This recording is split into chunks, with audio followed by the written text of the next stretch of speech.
नमस्कार, मैं हूं अंकुर और आप देख रहे हैं सत्य हिंदी का न्यूज बुलेटिन। एक नजर अब तक की सुर्खियों पर। 2023 वनडे वर्ल्ड कप में पाकिस्तान क्रिकेट टीम के खराब प्रदर्शन के बाद पीसीबी में उथल पुथल मची हुई है। पाकिस्तान क्रिकेट टीम में आरोप प्रत्यारोप का दौर जारी है।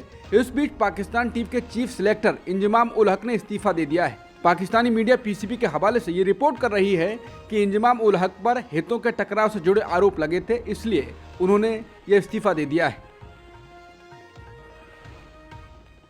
बीबीसी की रिपोर्ट के मुताबिक फलस्तीनी शरणार्थियों के लिए काम करने वाली यूएन की राहत एजेंसी के चीफ का कहना है कि हजारों की संख्या में मरीज उत्तरी गजा के अस्पतालों में फंसे हुए हैं। उन्होंने कहा कि इन मरीजों को दक्षिण की तरफ से ले जाना संभव नहीं है। यूएनआरडब्ल्यूए के टॉप वाइट ने कहा कि उत्तरी गजा के अल कुद्स अस्पताल से मरीजों को शिफ्ट नहीं किया जा सकता।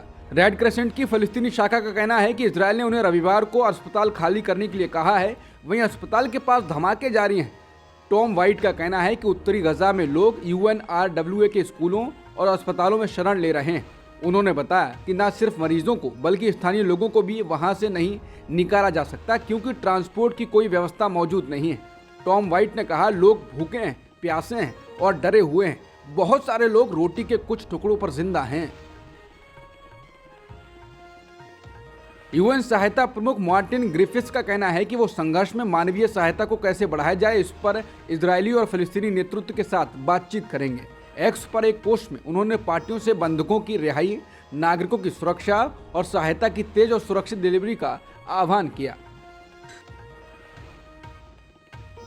इजरायली सेना का कहना है कि जमीनी कार्रवाई आगे बढ़ रही है। गजा में कई सेल को निशाना बनाया गया है। इजरायली रक्षा बलों का कहना है कि गजा पट्टी में उसका जमीनी अभियान आगे बढ़ रहा है और पिछले कुछ घंटों में कई आतंकी सेल्स को विफल कर दिया गया है और कई हमास कमांडर मारे गए हैं। आईडीएफ के अनुसार जमीनी सुरक्षा बलों ने वायुसेना के लड़ाकू हेलीकॉप्टरों और ड्रोनों को टेरर सेल्स पर हमला करने और उनके मेंबर्स को मारने का निर्देश दिया है। आईडीएफ का कहना है कि बलों ने एंटी टैंक गाइडेड मिसाइल और रॉकेट लॉन्च पदों के साथ साथ हमास से संबंधित अन्य बुनियादी ढांचे को भी ध्वस्त कर दिया। सेना का कहना है कि जमीनी सेना और वायुसेना ने भी आज हमास के कई कमांडरों को मार गिराया है। इजरायल रक्षा बलों का कहना है कि दक्षिणी लेबनान में आतंकी गुर्गों ने उत्तरी सीमा पर सेना की स्थिति पर गोलीबारी की। आईडीएफ का कहना है कि हमले में कोई सैनिक हताहत नहीं हुआ। जवाब में इजरायली सैनिकों ने तोपखाने से गोलीबारी की और हिजबुल्लाह साइट पर हमला किया। सेना ने एक वीडियो दिखाया है जिसमें लेबनानी समूह के सैन्य बुनियादी ढांचे पर हमले को दिखाया गया है। लेबनान के खुफिया प्रमुख ने बेरूत में हमास समूह के एक प्रतिनिधि मंडल से मुलाकात की है। लेबनान के आधिकारिक राष्ट्रीय समाचार एजेंसी के अनुसार हमास प्रतिनिधि मंडल ने अब्बास इब्राहिम को गजा पट्टी के घटनाक्रम की जानकारी दी। एजेंसी ने कहा, हमास के अधिकारियों ने पट्टी पर जमीनी आक्रमण के किसी भी प्रयास का सामना करने के लिए प्रतिरोध की तैयारी व्यक्त की। इजरायल और हमास की जंग के बीच अमेरिकी राष्ट्रपति जो बाइडेन ने इजरायली प्रधानमंत्री बेन्यामिन नेतन्याहू से बात की। इस दौरान उन्होंने कहा कि इजरायल को अपनी रक्षा करने का अधिकार है, लेकिन उसे अंतर्राष्ट्रीय मानवीय कानून के मुताबिक ऐसा करना चाहिए जो नागरिकों की सुरक्षा को प्राथमिकता देता है। उन्होंने कहा कि इजरायल को हमास और गजा के नागरिकों में अंतर करना चाहिए। उन्होंने कहा कि हमने बंधकों की रिहाई सुनिश्चित करने और गजा में अमेरिकियों को सुरक्षित निकलने में मदद करने के प्रयासों पर चर्चा की और गजा में नागरिकों को मानवीय सहायता पहुंचने की जरूरत पर जोर दिया। बाइडेन ने यह ट्वीट कर बताया। साथ ही कहा कि मैंने गजा को मानवीय सहायता पहुंचाने में मिस्र की मदद के लिए राष्ट्रपति अब्देल फतेह अल सीसी से भी बात की है। हमास नियंत्रित गजा में स्वास्थ्य मंत्रालय ने सोमवार को कहा कि 7 अक्टूबर से गजा पर इजरायली हमलों में 3,457 बच्चों सहित कम से कम 8,306 फिलिस्तीनी मारे गए हैं।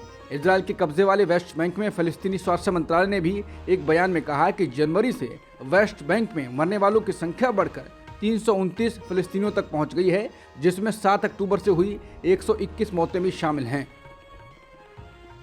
बीजेपी के वरिष्ठ नेता रहे सुब्रमण्यम स्वामी ने महुआ मोइत्रा पर चल रहे केस को लेकर कहा है कि मैं टीएमसी सांसद महुआ मोइत्रा के प्रति हो रहे गुस्से से चकित हूं। अगर उनका निजी जीवन कोई मुद्दा है तो भाजपा को यह याद रखना चाहिए कि मोदी का निजी जीवन शर्माने जैसा है, फिर और क्या। उन्होंने कहा, अगर कोई शिक्षित करोड़पति स्टेनो संसद में उसके लिए प्रश्न पूछता है तो उसका हम उपहास कर सकते हैं, लेकिन इसे अपराध बताना बेतुका है। लाइव लॉ की रिपोर्ट के अनुसार सुप्रीम कोर्ट ने सोमवार को कहा कि आम आदमी पार्टी के सांसद राघव चड्ढा को राज्यसभा से अनिश्चित काल के लिए निलंबित किया जाना गंभीर चिंता का कारण है। बता दें, चड्ढा को राज्यसभा से निलंबित कर दिया गया था। यह प्रस्ताव 5 सांसदों के आरोपों के बाद पेश किया गया था कि चड्ढा ने नियमों का उल्लंघन करते हुए उनकी सहमति के बिना उन्हें सदन के पैनल में शामिल करने का प्रस्ताव रखा था। सीजेआई डीवाई चंद्रचूड़, जस्टिस जेबी पार्थिवाला और जस्टिस मनोज मिश्रा की पीठ ने मौखिक रूप से टिप्पणी की कि आनुपातिकता के सिद्धांत को ध्यान में रखा जाना चाहिए और विपक्षी दल की आवाज को बाहर करना एक गंभीर मामला है। सीजेआई ने बताया कि सदन में बाधा डालने वाले सदस्य को केवल शेष सत्र के लिए निलंबित किया जाता है। सीजेआई ने कहा कि हम विशेषाधिकारों के व्यापक सवाल पर नहीं जा सकते। आइए इसे आवश्यकता से अधिक विस्तारित न करें। हम विशेषाधिकार समिति के अधिकार क्षेत्र में नहीं जा रहे हैं। एकमात्र सवाल अनिश्चितकालीन निलंबन का है। देश में बढ़ते दिल के दौरे के मामलों के बीच केंद्रीय स्वास्थ्य मंत्री मनसुख मंडाविया ने कहा है कि जो लोग गंभीर कोविड-19 संक्रमण से पीड़ित रहे हैं, उन्हें दिल के दौरे से बचने के लिए कुछ समय के लिए कड़ी मेहनत या कठिन व्यायाम नहीं करना चाहिए। टाइम्स ऑफ इंडिया की रिपोर्ट के अनुसार केंद्रीय स्वास्थ्य मंत्री ने भारतीय चिकित्सा अनुसंधान परिषद के एक शोध का हवाला दिया है। मंडाविया ने कहा, ICMR ने एक विस्तृत अध्ययन किया है और पाया है कि जो लोग गंभीर कोविड-19 संक्रमण से पीड़ित रहे हैं, उन्हें कुछ समय के लिए कड़ी मेहनत नहीं करनी चाहिए। इसे 1 या 2 साल के लिए स्थगित कर देना चाहिए। रिपोर्ट के अनुसार गुजरात में दिल के दौरे से मौतों का सिलसिला थम नहीं रहा है। राज्य भर में युवा और मध्यम आयु वर्ग के लोग मर रहे हैं। खासकर सौराष्ट्र में हार्ट अटैक के मामले चिंताजनक रूप से बढ़ रहे हैं। युवा लोग दिल के दौरे के मुख्य शिकार बन रहे हैं। मालूम हो कि बीते 22 अक्टूबर को खेड़ा जिले के कपटबंज कस्बे में गरबा खेलते समय अचानक दिल का दौरा पड़ने से एक 17 वर्षीय लड़के की मौत हो गई थी।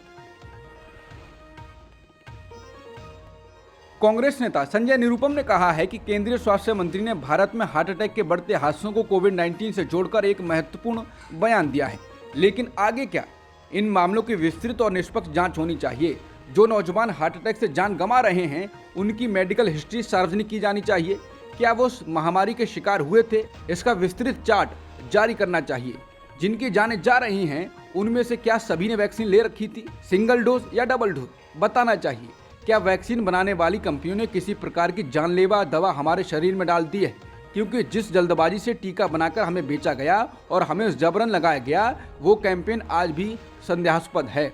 उन्होंने कहा कि स्वास्थ्य मंत्री अपने बयान को एक तार्किक परिणति तक पहुंचाएं, वरना जो लोग अपने जवान बच्चों को हार्ट अटैक की बढ़ती बीमारी से गंवा रहे हैं, वो बीजेपी को कभी माफ नहीं करेंगे।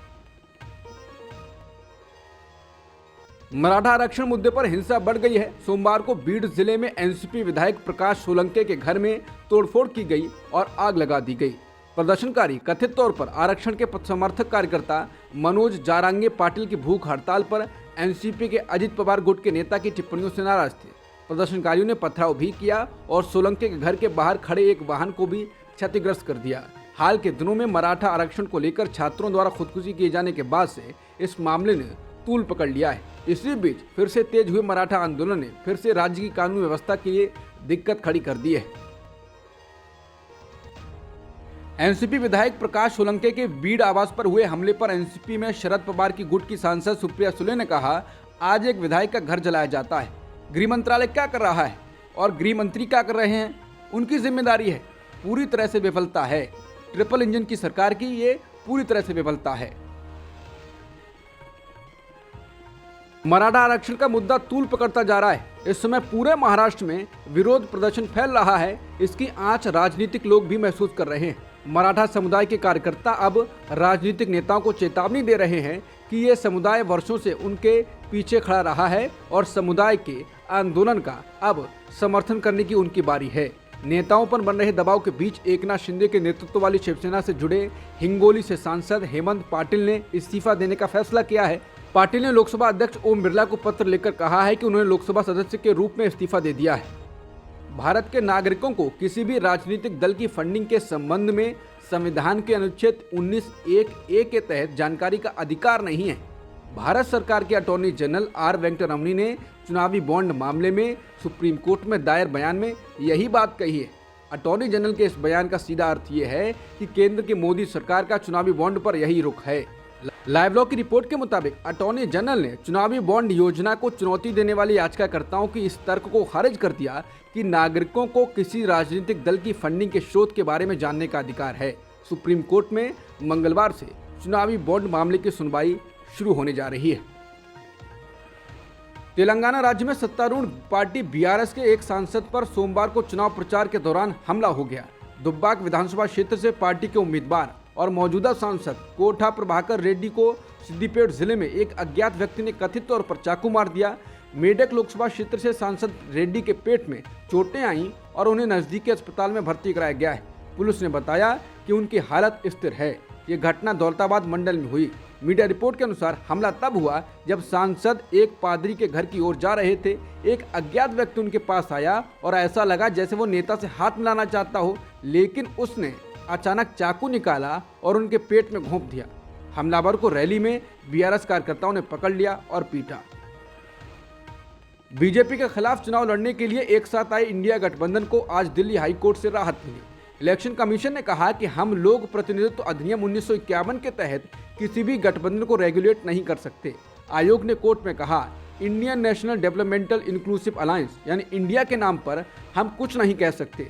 दरअसल बिजनेसमैन गिरीश भारद्वाज ने हाईकोर्ट में जनहित याचिका दायर कर विपक्षी दलों के गठबंधन के नाम इंडिया को लेकर चुनौती दी थी। याचिका में कहा गया कि चुनाव आयोग ने इंडिया नाम इस्तेमाल करने को लेकर कुछ नहीं किया, इस कारण कोर्ट का रुख करना पड़ा। याचिका में कहा गया कि विपक्षी दल इस नाम का इस्तेमाल सिर्फ वोट पाने के लिए कर रहे हैं। उत्तर प्रदेश शराब के कारोबार में देश के शीर्ष राज्यों में शुमार हो गया है। इसने शराब से राजस्व की वसूली में पिछले सारे रिकॉर्ड को तोड़कर कमाई के मामले में उच्च राजस्व वाले राज्यों को पीछे छोड़ दिया है। समाचार वेबसाइट द प्रिंट ने उत्तर प्रदेश में शराब के बढ़ते कारोबार पर एक रिपोर्ट प्रकाशित की है। उसमें बताया गया है कि यूपी शराब की नई राजधानी है। इसका कारण बताया गया है कि रिकॉर्ड राजस्व मिल रहे हैं। होम बार और मॉडल शॉप अब काफ़ी संख्या में खुल चुके हैं। यहाँ द वीकेंड जैसे मॉडल स्टोर से लेकर कैंपाई और वाइनरी जैसे बियर ब्रांड तक मिल रहे हैं। इस रिपोर्ट में बताया गया है कि अनेक तरह से प्रदेश बदल रहा है। ये भारत की नई शराब राजधानी है, जहाँ देश में पोर्टेबल और गैर पोर्टेबल शराब का सबसे अधिक विनिर्माण और बिक्री होती है। विदेश मंत्री एस जयशंकर ने सोमवार को कतर में मौत की सजा पाए 8 नौसैनिकों के परिवारों के सदस्यों से मुलाकात की और कहा कि सरकार इस मामले को पूरा महत्व देते हुए आगे बढ़ रही है। विदेश मंत्री ने एक्स पर इस संबंध में सोमवार को लिखा है कि सरकार उनकी रिहाई के लिए सभी प्रयास जारी रखेगी। परिवारों की चिंताओं और दर्द को पूरी तरह से साझा किया और कहा कि सरकार उनकी रिहाई सुनिश्चित करने के लिए सभी प्रयास करना जारी रखेगी। इस संबंध में परिवारों के साथ भी तालमेल किया जाएगा। मनीष सिसोदिया को सुप्रीम कोर्ट से बड़ा झटका लगा है। शीर्ष अदालत ने सोमवार को दिल्ली शराब नीति मामले से जुड़े भ्रष्टाचार और मनी लॉन्ड्रिंग मामलों में उनकी जमानत याचिका खारिज कर दी। उसने इस आधार पर उन्हें राहत देने से इनकार कर दिया कि मामले में 338 करोड़ रुपए के धन का लेन देन का मामला अस्थायी रूप से उनसे जुड़ता है। इसके साथ ही इसने आदेश दिया कि ट्रायल 6-8 महीने में पूरी की जाए। इसका मतलब है कि वो अब कम से कम 6 महीने जेल में रह जाएंगे, लेकिन मुकदमे में ढिलाई होने पर वो जमानत के लिए पहले 3 महीने में फिर से आवेदन कर सकते हैं। अब तक की सुर्खियों में इतना ही। बाकी खबरों के लिए बने रहिए सत्यहिंदी.com के साथ।